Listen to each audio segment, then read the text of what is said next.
První kontakt se školou Prague International Business School v oblasti manažerského vzdělávání je přínosem pro člověka, který v managementu začíná, protože první, koho potká, jsou spolužáci.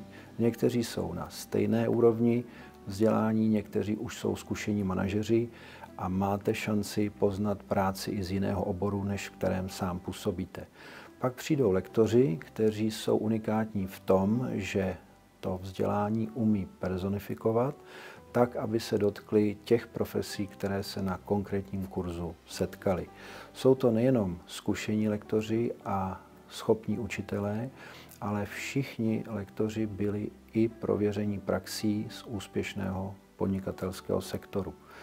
Takto získáte nadhled a rozhled v něčem, za co zodpovídáte, a vyvarujete se chyb, které mohou být nejenom nepříjemné pro lidi, za které začnete zodpovídat, ale mohou být i drahé.